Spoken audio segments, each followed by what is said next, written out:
Hey everybody, welcome to another edition of Sports Church right here on Bears Part of Me. I'm your host, John Kerman, aka Mini. I'm a United States Marine Corps veteran. 2311 was my MOS Ayoyes. I'm a Carl Karen member of the E4 Mafia, allegedly, and one of the founding members of Bears Part of Media. All right, we got a lot to unpack, short time to do it. And so let's just, get at it, if you will. Bring on my first co-host. Hopefully we'll have Pops here in a minute. But my first co-host is the Brother Bishop Poop Dog. We serve together at the all-inclusive resort known as 43 area Las Pulgas, guests of the most ballistic company in Marine Corps history, Ammo Company, part of First Supply Battalion, First Force Service Support Group, First Mark Div. Without further ado, here he is, the one that speaks the truth with the power, Brother Bishop Poop Dog. Ha ha ha ha ha. Let us proclaim the mysteries of UFC champions being completely dog walked. Ha ha ha ha ha ha. Yes, Minnie. It's the Bishop Brother Pook Dog from the First Sports Church, nothing but the truth, my man. Right on. We had a hell of a card last night.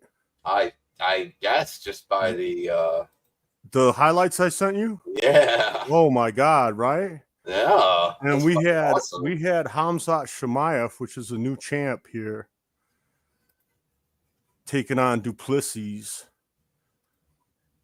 And I never dreamed that fight would go that way. I thought at some point I knew Chimaev was going to do what he did, right? I know that we're not into my segment yet, but I can't contain myself with this. That's a good thing, though, man. Well, I mean, it is what it is. It's like I knew going to go there anyways. So, like, Pops is somewhere in the ether. In my heart and my mind, I knew that Chimaev was going to win those first few rounds, and he's going to win them handily, and he's going to be slamming Duplessis all over the place. But he just continued to ragdoll him for 5 rounds. He kept up with the cardio. He didn't stop. It was ugly. Yeah. We'll get to that during my segment. More on that. More on that. More on that. Yeah, absolutely. Well, no worries, man. I mean, like I said, kind of got to go just out the gates with you anyways, man. I mean, Pops is trying to get his thing set up, so we go right into my segment right now. We had dessert. We literally had dessert first. Well, we had a little bite of dessert. We'll get into the meat and potatoes of things, and then we'll end up circling back around to that main event. Go ahead and pull up the highlight I have of the Michael Venom Page Jared Cannonier fight. That's the first one. Yeah, okay, I got it. Yeah. Roger. That's the first one. Okay. Oh shit. It just started going on it. Okay, here we go. Alrighty. What's up? It's Michael Venom Page, sir. Get me some of that Michael Venom Page action.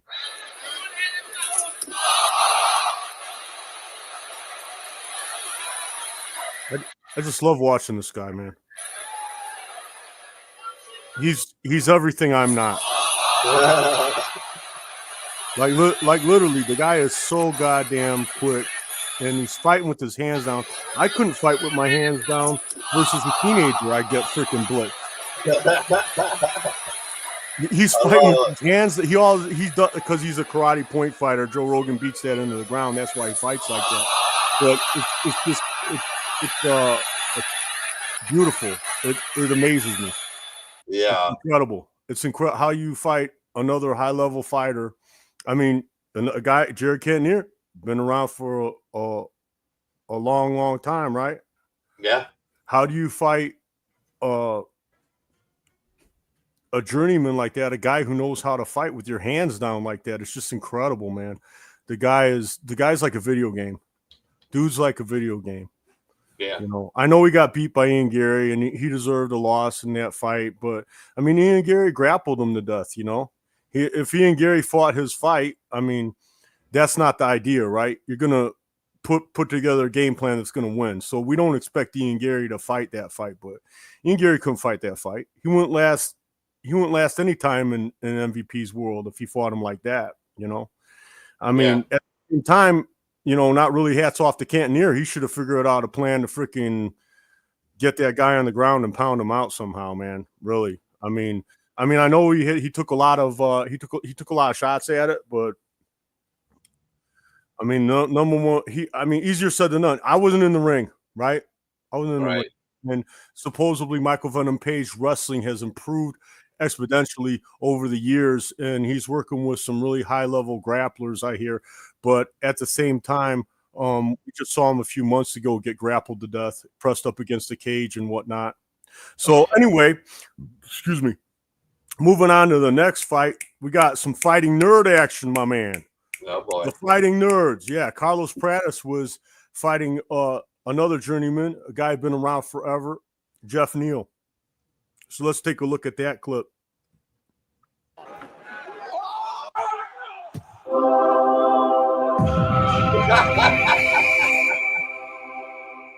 What is this? You got knocked the fuck out, man. Ladies and gentlemen, referee Jason Herzog has called a stop to this contest at 4 minutes, 59 seconds of the very first round. Declaring the winner. This is not, I like the little graphic here. That's cool. But another reason why I pulled this clip up instead of other clips is check it out, because it also had him getting his hand raised. Look at his fighting nerd glasses. Check out Ladies the and glasses. gentlemen, referee Jason Herzog has called a stop to this contest at 4 minutes. And then you're gonna love this guy. Guess what the first thing he did at the press conference was? Before he answered the question. You would have done it. If you were ever in the UFC and you were in a fight, you would have done the same damn thing this guy did. What did you do? What would you do if you were just in a freaking fight? You knock somebody out and you're sitting there. What's the first thing you do? Go to Dana White, I guess. Man, you're so full of shit. You light up a smoke just like Homeboy did, right in front of everybody, right indoors. And you know you would. I seen you do it after PFTs. So yeah. Right. So this brings us to our next fight. We got LaRon Murphy versus Aaron Pico. Now, I actually bet this fight. I bet against Aaron Pico because I've seen this before, man. This guy's got an incredible hype train behind him, and I guess he's an amazing fighter in the gym, you know. And he has had a lot of success in the Octagon as well as Bellator. He has more wins than losses, right? But I've seen this before. I've seen him get knocked out, man. I've seen him get knocked out more than once. And it all seems to happen when they're pushing him out. When they're really giving him a boost. That's when he seems to get knocked the fuck out. And I've seen this before, so I actually bet on this. I bet on LaRon Murphy, and thank God I did, because I'll get into my other wagers later. But go ahead, let's run the clip. Let's run the clip of Aaron Pico. Aaron Pico looked really good before he got knocked the F out. But, I mean, he was having a lot of success.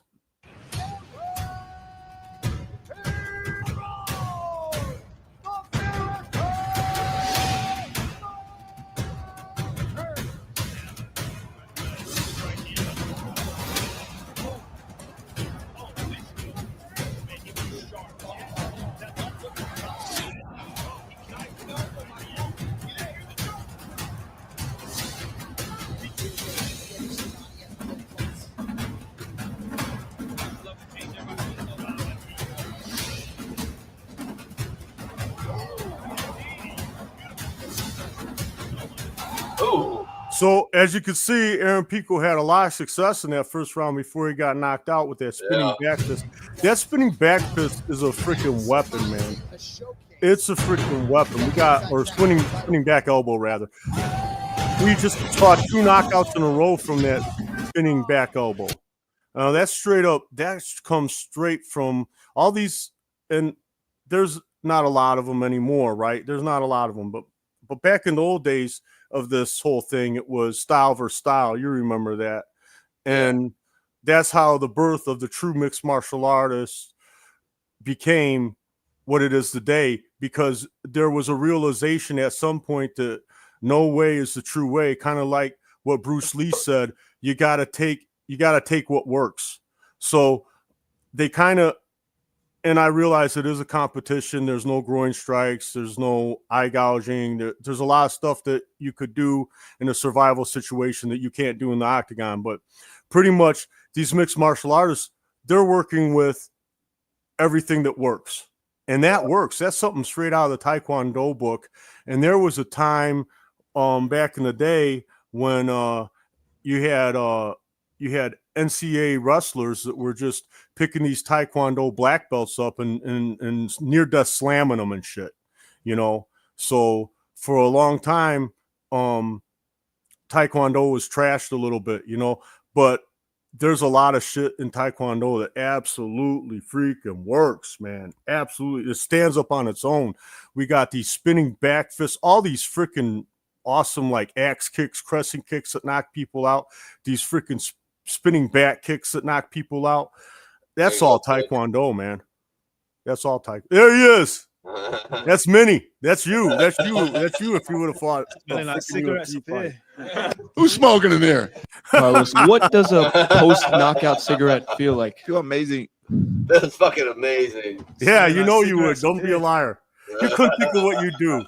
That'd be the first thing you do, man. Maybe that's your subconscious, though. Maybe you wouldn't. Maybe you're not thinking that consciously. That's just funny. I mean, that when I did that, you know, it was, you know, I smoked everybody on the run by like, you know, 30, 45, sometimes a minute, and I'm just You be boxed, dude. And I'm just, well, I might as well just light a cigarette and just fucking laugh. You beat Box? Who? Box. You beat Box one time? I beat him, yeah. Yeah? Oh, wow. I thought he was the fastest man in the company. And You're the fastest man in the company? For a while, yeah. All right, right on. Well, good on you. So check it out. That brings us to our final destination, our last fight of the evening that we will be covering. Dricus du Plessis versus Khamzat Chimaev. These is probably going to be hard to watch, man. This man got completely dog walked. It was as if he was being treated like the Gimp in Pulp Fiction. It was ridiculous. It's bad, man. He did everything. Khamzat did everything but literally slip it inside of him, man. It was bad. It was bad. Let's take a look at it.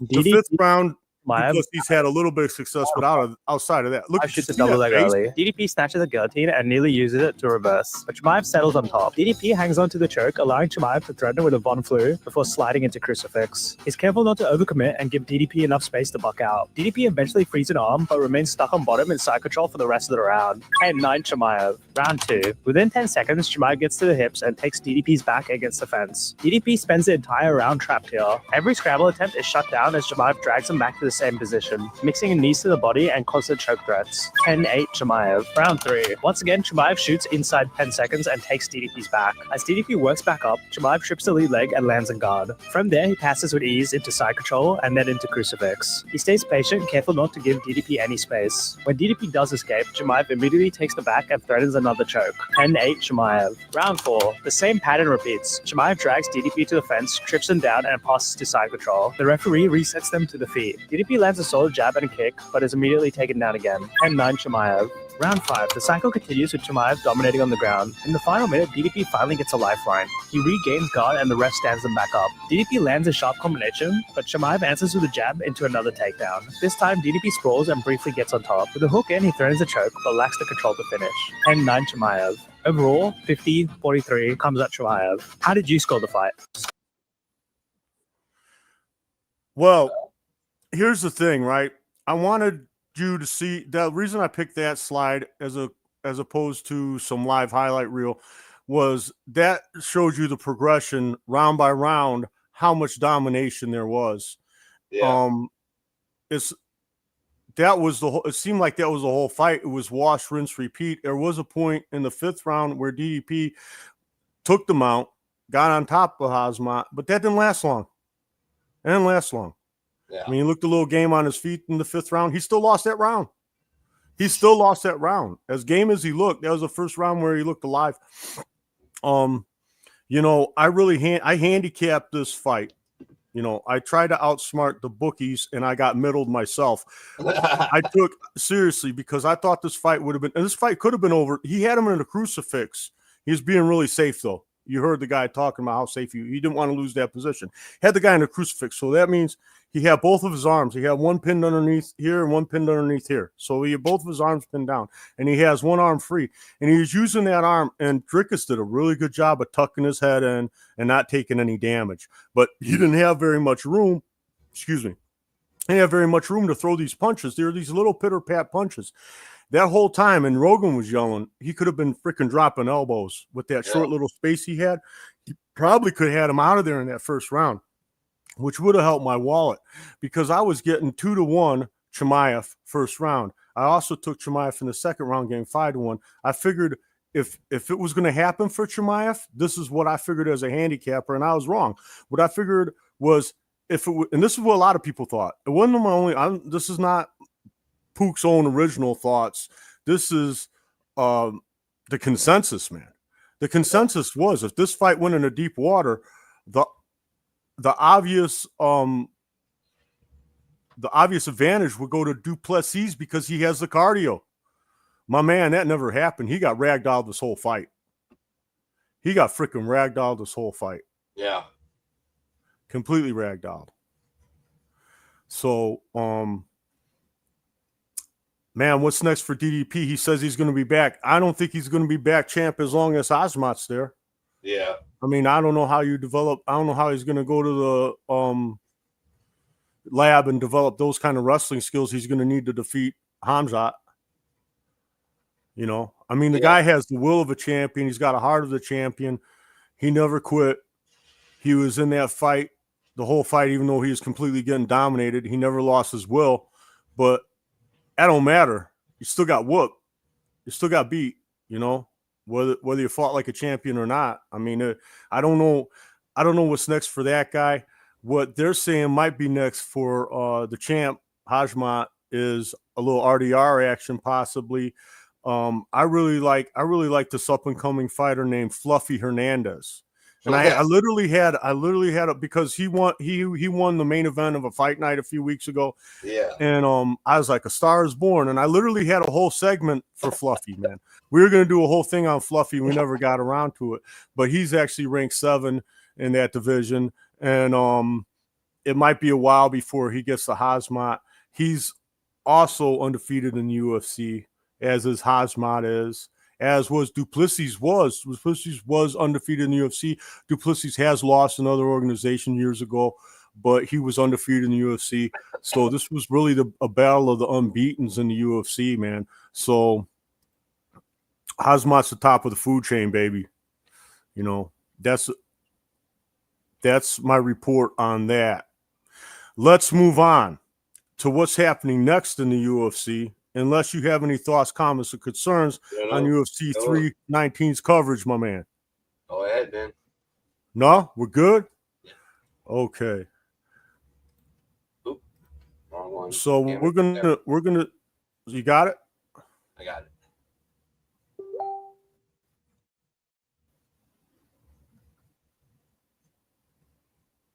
That you were looking for, right? So that's who we. Yeah, that's beautiful. That's exactly what I want. That's exactly what I want. All right, tell me about it. What's wrong? I'm trying to pull up this entire card on my end, brother. Gotcha. And I thought I had it locked and loaded, and I don't. Because I don't remember exactly who's on this card along with Pereira.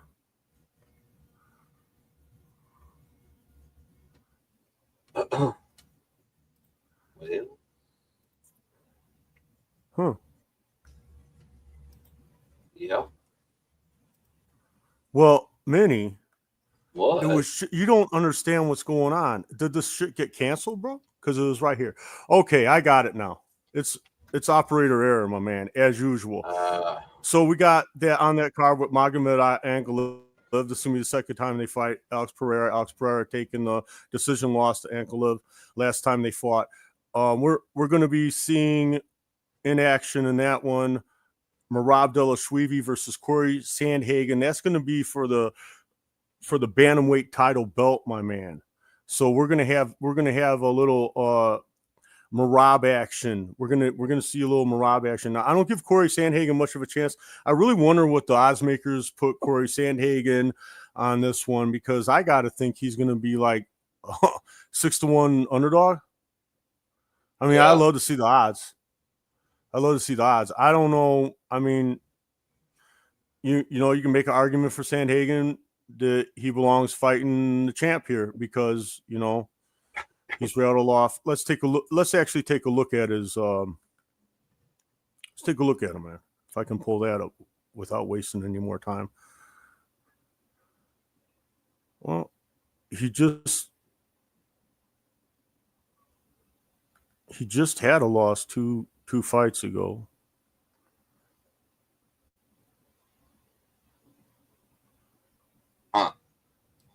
He just had a loss 2 fights ago. Umar Nurmagomedov beat him 2 fights ago. Now he's fighting Dvalishvili. There must be more to that. The Pook must be missing something. Maybe the Combat Santa can help him out. Maybe somebody else was originally scheduled to fight Dvalishvili. I can't believe that Corey Sandhagen is getting this fight after coming off. Well, he won his fight after that, but the fight previous to that. So, anyway, it's going to be a great card, nevertheless, because we got Pereira versus Ankalaev. That should be a barn burner. This time, I think Pereira might be able to do it. I don't know why I feel that way, because people might say, Pook, why is it going to be any different? And I mean, this is the first time that, I mean, outside of, this is the first time I think Pereira's going to go to the lab, is what I'm trying to say. I think he's going to go to the lab. So according to DraftKings, champion Dvalishvili is a heavy minus 380 favorite. 380, man. Wow. Brother, is that free money? So you got to put up 380 to win 100. Yeah. But I almost think that's like money in the bank, man. Yeah. Like that's a good ROI for this. Put up 360 to win 100. I mean, it's a fight. Anything can happen. Yeah, I've taken. We saw Matt Serra knock out. Just cause value. Like, just throw 100 on that. Like, shit. I mean, you're looking for value, right? Well, there you go. Take Sandhagen plus 300. Throw 100. Man, on there. I want to book that. I want to book that action. I'm saying you got a good ROI the other way, man. It's freaking incredible, bro. I think this should be like a 6-1 dog, Sandhagen. Yeah. I don't know. Maybe the odds makers know better than me. No, they're just trying to 50-50 it. Yeah. That's all. That's how you do it. So I don't know. So that pretty much wraps up UFC, unless anyone's got anything they want to add. No. Just if you have any idea about Rose, anybody, whatever, we can talk about other stuff. Well, I feel like Chris is sending me some shit. I can hear it going off in the sports church thing. Hell yeah. Yeah, it's the odds. He just sent me the odds. There's no way we got the Ankalaev odds. What are the Ankalaev Pereira odds? I can't read that. It's too small on my window. Yeah, I know.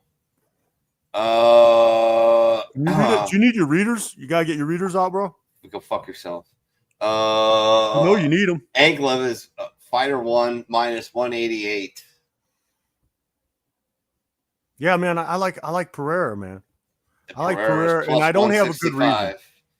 I don't have a good reason. You know, I Yeah. really don't have a good reason. You know, people are gonna say, you know, I had a guy tell me straight up, I knew he was gonna get beat by Anklev when I saw Roundtree have success with him.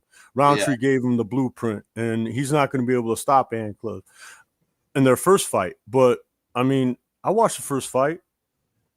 I mean, I think Pereira's going to have an answer, man. I think Pereira's a champion. He's going to come back with an answer. He's going to figure out the puzzle. Maybe he's going to work a little bit harder because he was taking fight after fight after fight, saving UFC cards for Dana White left and right when people would get injured or not make weight, whatever the situation was.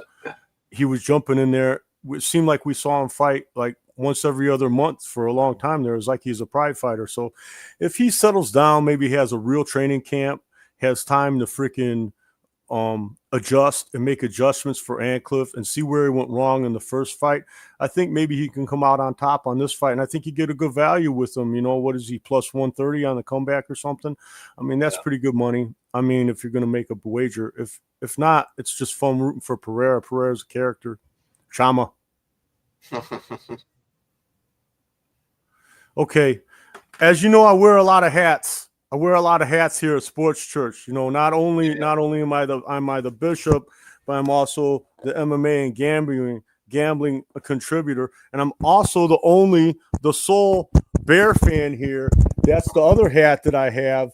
I'm the sole Bear fan here, and we are excited. And you Green Bay Packer fans should be scared. I'm not saying you are scared, but you should be scared. This could be this is going to be the year you're going to have to be like talking about like the Brett. You're going to be like, oh, remember the Brett Favre days? Or remember Rodgers used to come into your town and kick your ass?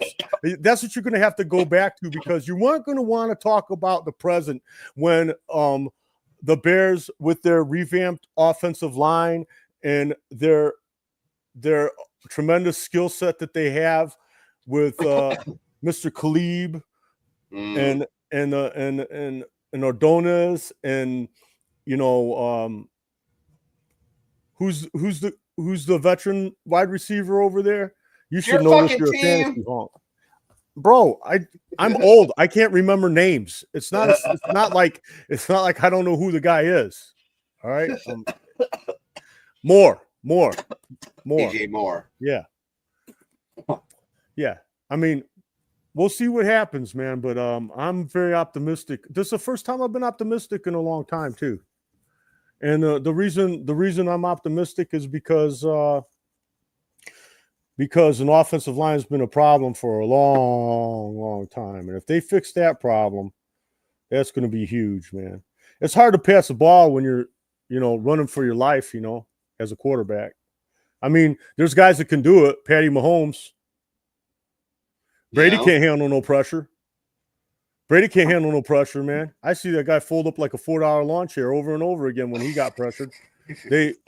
Everywhere he went, they had a decent offensive line for him. And when they didn't, it was a debacle. Yeah.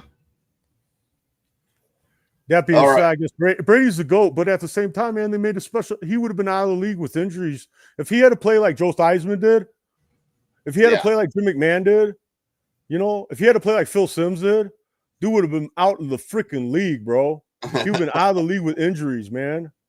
He would have. He would not have. He wouldn't. He would not have. And the bullshit about that era was like, they don't throw flags when people do it to Cam Newton. Oh, they don't throw flags when people do it to Ben Roethlisberger. Brady carries his own flags. He tells the official when to throw a flag. That was the most ridiculous nonsense I ever saw. It was like WWE.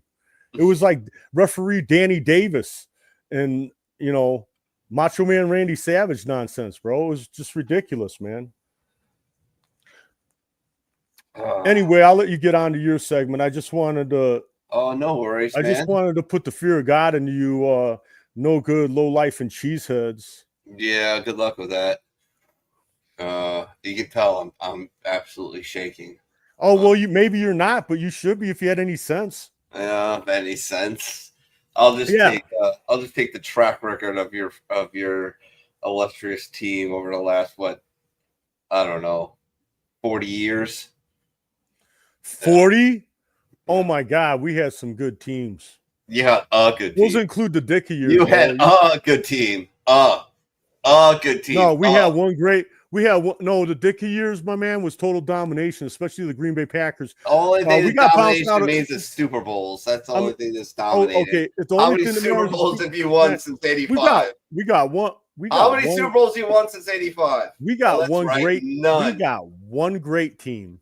How many of the Packers won? We got one great team, maybe the greatest football team of all time, and then maybe. Yeah, maybe. It's close, man. Who else is better, bro, than that '85 Bears defense? No. Walter Payton, Jim McMahon's audibles. Come on, baby boy. Oh my God, that was the greatest team ever. And then we had a series with Ditka. We had a series. They were always in the playoffs, man. Every year, year after year after year. Remember when Ditka got fired? He had like his first 8-8 season, and they fired his ass. Yeah. But, I mean, that had a lot to do with a lot of other stuff, I'm sure. Yeah. Besides just winning and losing, right? He's a pretty strong personality.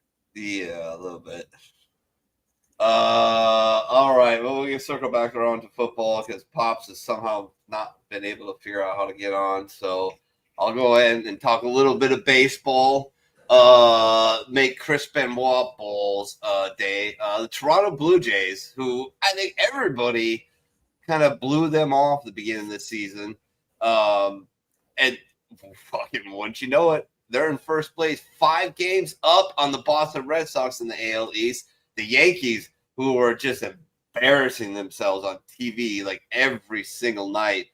I mean, it's tough to watch. If you're a Yankee fan, sorry. They've absolutely imploded. I mean, I don't know what's going on with that team. I have no idea what's going on with that team. Minnie, doesn't it suck when New York is struggling like this? No, doesn't it suck? Because you find yourself being sympathetic to them because you want them to be good so you can pretend to hate them. And this really is hard on you. I realize this is tough on you seeing them. Yeah, it's absolutely brutal, man. But yeah, I mean, this is interesting. Blue Jays 73-52. The Red Sox are 68-57, which puts them right in there in the wild card race. So that could be fun. Red Sox are my AL team for sure and always have been, despite what Pook says. But never saw the Blue Jays doing this, and they are. I just got done with the 3-game series with the Cubs, and it's not fun. That is a very, very good team. To the NL Central, the Detroit Tigers are just steaming on, man. Nothing's stopping them. 7-3 in their last 10. They're 73-53. They got an 8.5 game lead over the Cleveland Guardians, who are just fucking. They're not even in a wild card picture, really, to be honest with you. And everybody else is just terrible. Kansas City Royals, although they are above 500, just suffering from just kind of lackluster offense at best. The Twins, who fire sailed, not doing well, and the White Sox are, doing White Sox 44-80. There are only 28 games back of the Detroit Tigers, so there's still hope. Not really. In the AL West, the Houston Astros. I mean, geez, every year these guys fucking annoying. It's Houston Astros fatigue at this point. At least they're not banging trash cans, but they still have a 1.5 game lead over the Seattle Mariners, who made a big push to trade for Eugenio Suarez, who's batting about $1 right now. So that's not good.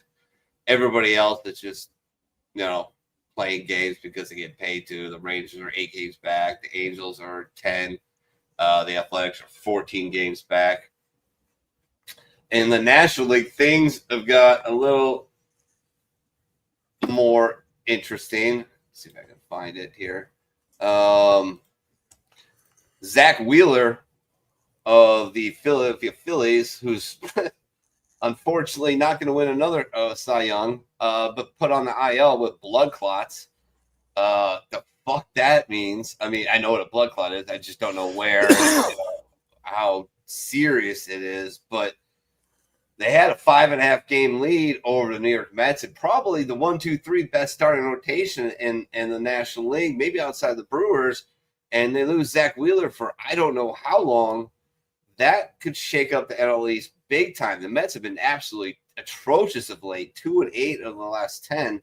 So this might be a chance for them to jump back in. Everybody else in the division is not worth mentioning, but I will. The Marlins, 12 back. The Braves, 15. And the Nationals, 21. The Braves are interesting, man. They have a lot of players signed up for quite a long time, and this is supposed to be a core that was going to take them to, playoff after playoff, World Series, and it has not turned out like that. And the Braves are down for a lot of money. Now we get to the NL Central, which is, yay. The Brewers have been playing out of their fucking minds lately. They finally lost. I think it was 12 games they made, 12 games in a row. Finally lost today, and the Cubs picked up a game. Yay. But the Brewers have been playing out of their mind. They got a plus 161 run differential. Here's the funny thing. The two highest run differentials in MLB right now are the Brewers and the Cubs. Brewers at plus 161, the Cubs at plus 117. And the Cubs are 8 games back. Well, they were 9. Now they're 8 games back. With a series coming up with the Brewers here pretty soon, which should be interesting. Could affect some things. The Reds are still fighting for their lives for a playoff spot as part of a wild card. They're right in there. They're in the thick of it. With a little bit of luck, they might be able to slide in there. The Cardinals are terrible, and the Pirates are just atrocious. Interesting. The NL West. The Dodgers and the Padres were tied just the other day.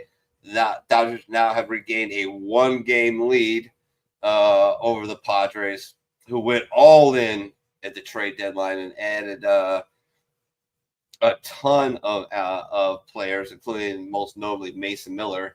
So that is a dangerous, dangerous team to face in the postseason in a short series for sure. 7-3 of their last 10.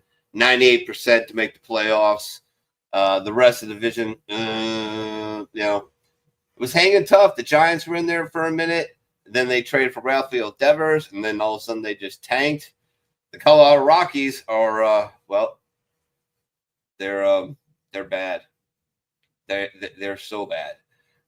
Pook. What is up, bro? Bro, I wanted to chime in, but I didn't want to interrupt you, bro.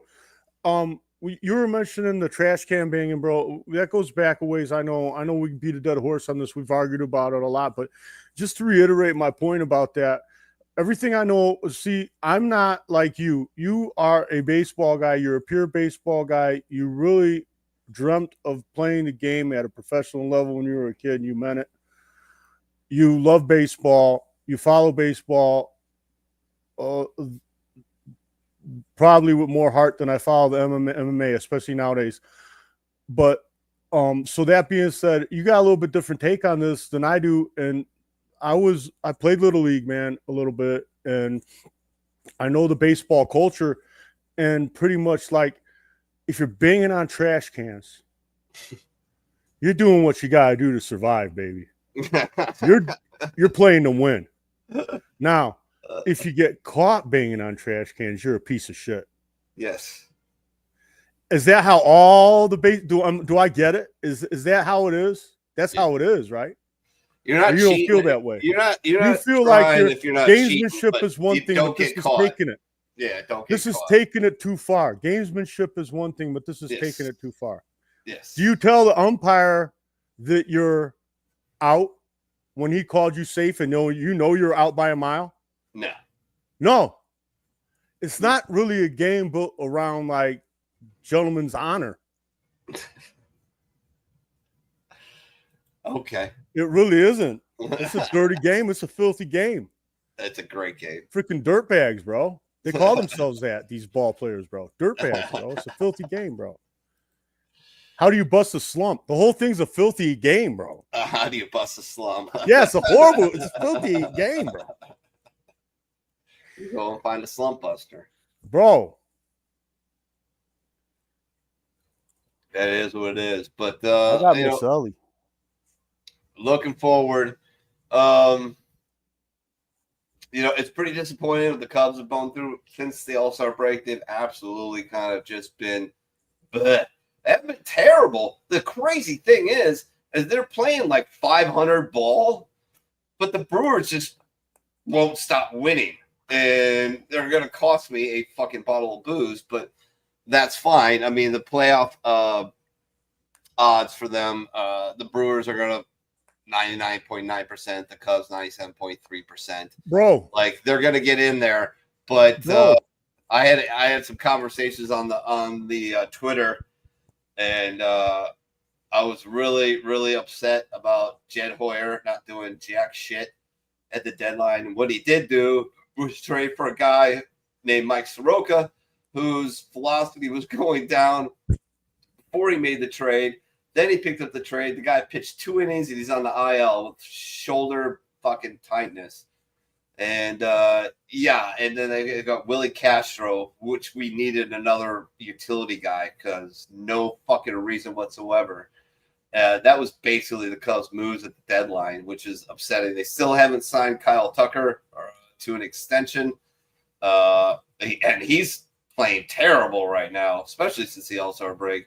The bats of the Cubs have been absolutely dead, and it's kind of it's weird when everybody is just eating shit and not hitting.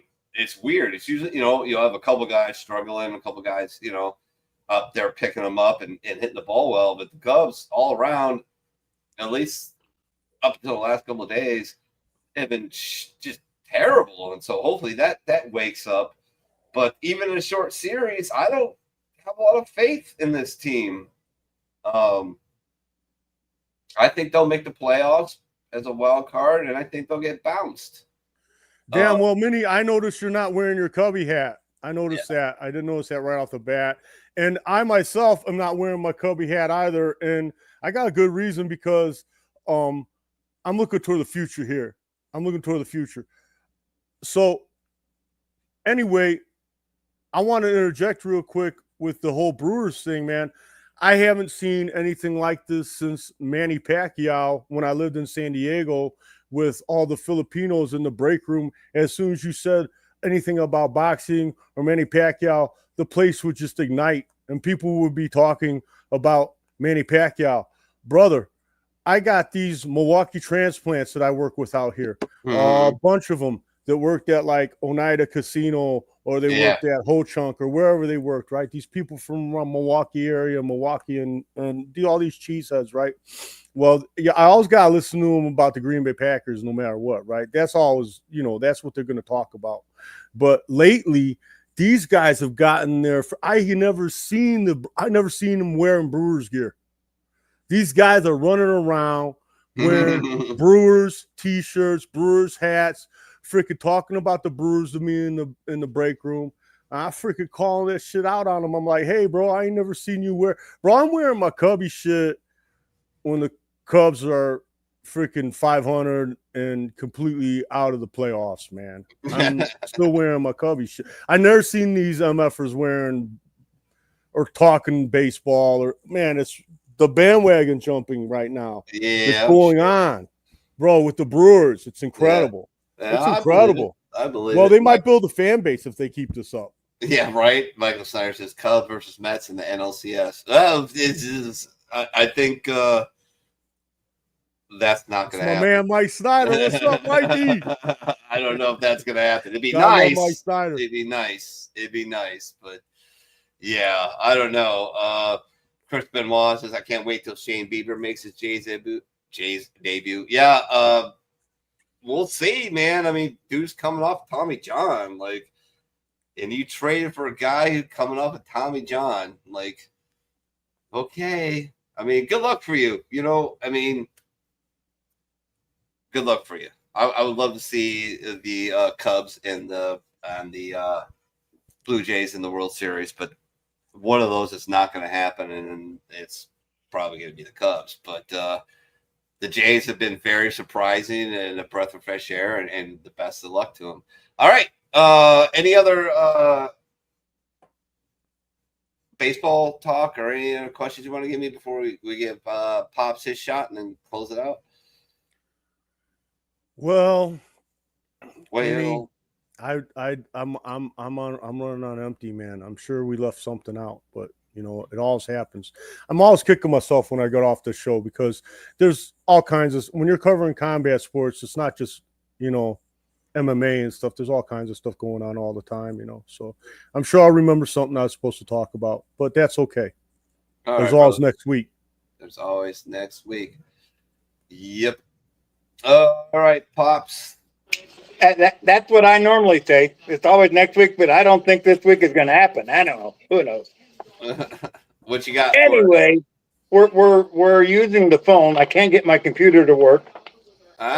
It keeps coming back to me saying can't verify. So I've rebooted 3 times, still can't do anything. So it's interesting to say the least. All right, I'll be right back. Go ahead. All right. Anyway, the racing world has thrown a couple of twists to it to everybody. Will Power won the race last week, and he doesn't have a contract for next year yet, which is something unusual for Penske that he hasn't locked up as his number one driver. He's got more points scored than anybody on the Penske team. Well, it sounds like a good thing that he's winning races.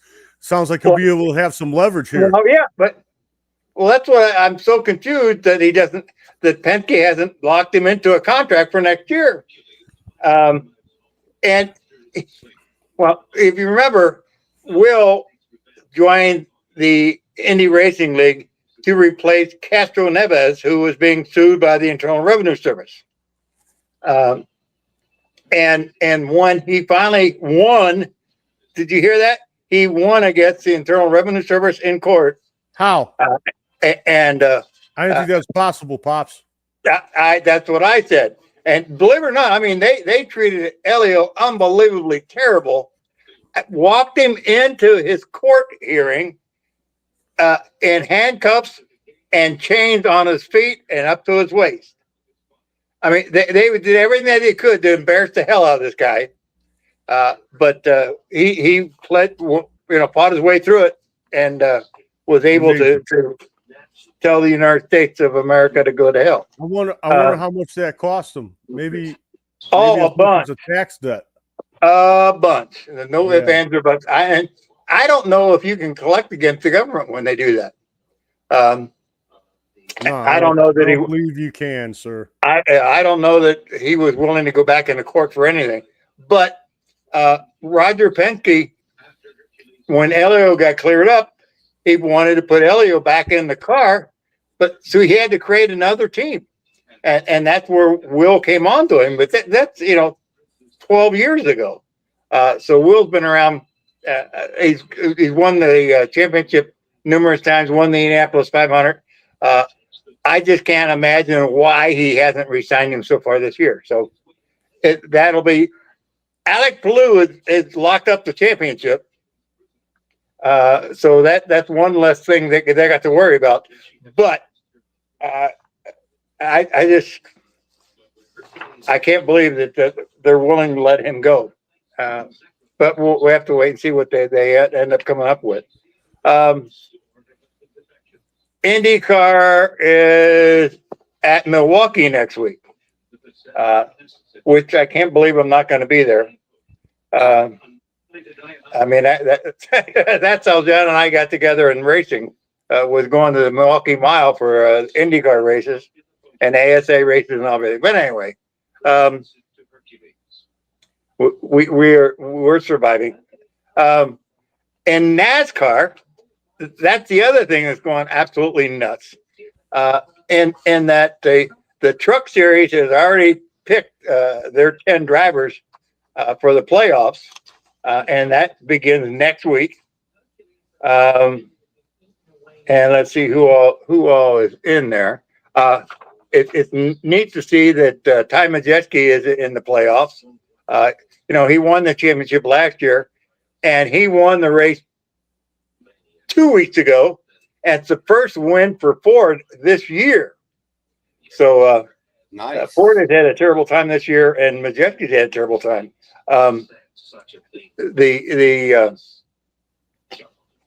Well, I guess it just things go up and down in NASCAR, and he certainly Ty is certainly paying the price this year for having the championship and then not being able to do anything this year. But we'll have to wait and see. They got another 3 and 1, so they got 7 more races to go before they pick the champion. And the champion won't be picked until the very final week. So it is wild to see how the trucks are doing what they're doing. In the Xfinity Series,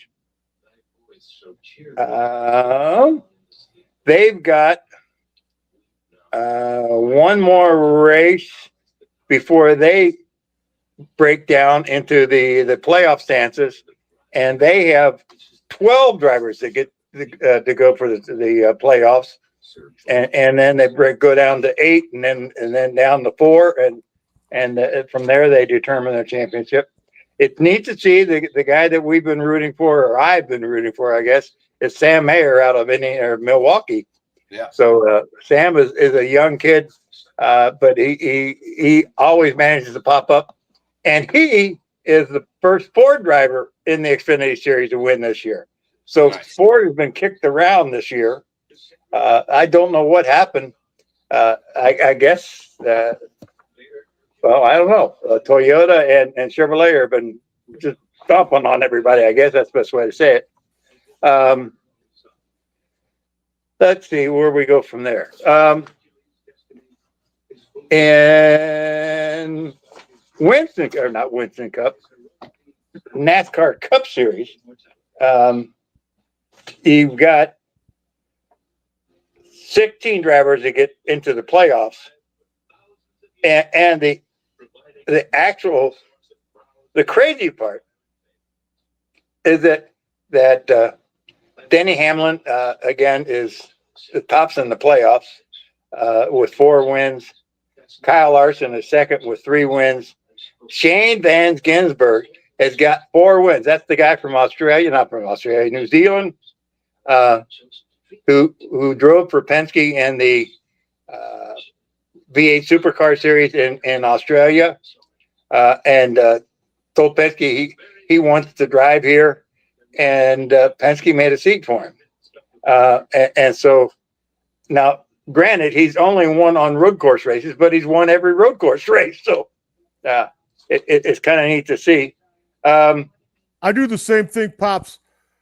I lump these New Zealanders in with Australians, right? It's 2 separate countries, right? But you, in your mind, right, you think of them like, yeah, I know exactly what you're talking about, because I do the same damn thing. I do it more with those people than I even do with like Asians. Yeah. You know what I mean? Like, anyway. Anyway. Let's see. The playoff now has got Alex Bowman is in 16th place. Chris Buescher is the first one out. Ryan Preece. This was crazy. Kyle Busch is in 19th place, 3 places out of the playoffs. And in 20th place, 4 places out of the playoffs is Ty Gibbs. So it's going to be an interesting season, to say the least. And I think that pretty much wraps up where we're at. Although I will say that the Austin Dillon was the surprise winner at Richmond Raceway, and Austin was not qualified for the playoffs until he won the race last night. Nice. He did this last year. One race before the cutoff, he won a race and got in. So there's a chance that the famous number 3 in NASCAR Cup racing now got a chance to go into the playoffs. So we'll have to wait and see how that plays out. Cool. And Couple that things- is enough. What? Couple things before we get out. We got fantasy football, of course. Our draft is next weekend. I tried to move it. It's kind of shit for everybody. Either way I go. So we're gonna have our draft this Sunday. I don't even know if we're gonna do a show because Pook's got a live draft that he has to attend to.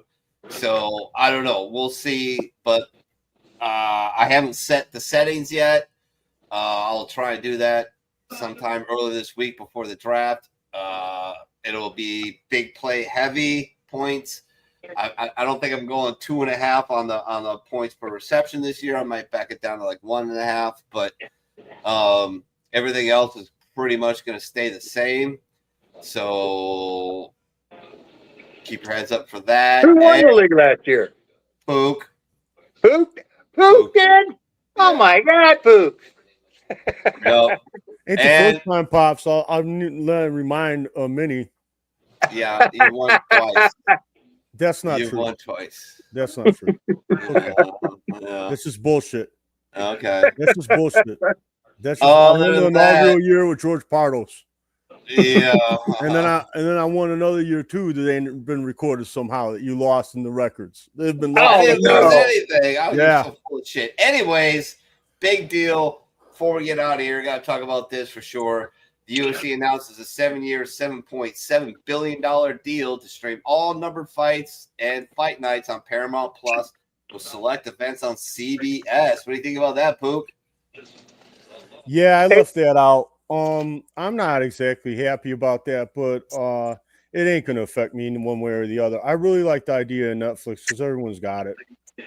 Yeah, No. well, it's going to be Now Paramount we're Plus. gonna have to purchase another streaming service. I got it. I'm I already have it, so I'm good. I mean, I'm probably not gonna, man. I mean, How could you I not? know it was good for the UFC. I'm sure they got more money Yeah, yeah. from Paramount Company. I mean, it's But- just another streaming service that all the UFC fans are gonna have to pay for, and then you're probably still gonna have a pay-per-view platform as well. I'm not sure how they're gonna do it, but I bet you that's what they're gonna do. So, I mean, that's not something I'm excited about, bro. All right, brother. Well, I guess that's it. Let's call it a day. Screw final thoughts. I'm done. Thank you all for joining us. Thank you all for waiting for me to get here. Yeah, I know you came in at the final hour, man. I mean, I've been fighting this for I don't know, however long it's been, because I talked to you in the hall before you went downstairs, and I've been on it ever since. yeah, it is what it is. But yeah, I guess we'll do final thoughts. Remember, never take a permanent solution to a temporary problem. Been there, done that. Just take the first step, reach out, ask for help. Pook, what you got? Well, my man, we just need to all say our prayers because our country is occupied. So Oh, just God, all here need to say our prayers, bro. That's All all. right, brother. Occupied by the enemy. All right. All right.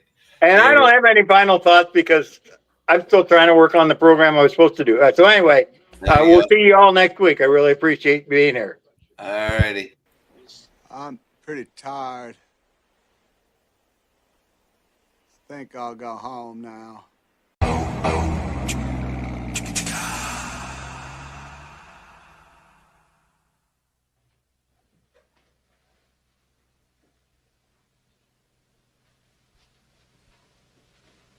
You're still here? It's over. Go home. Go.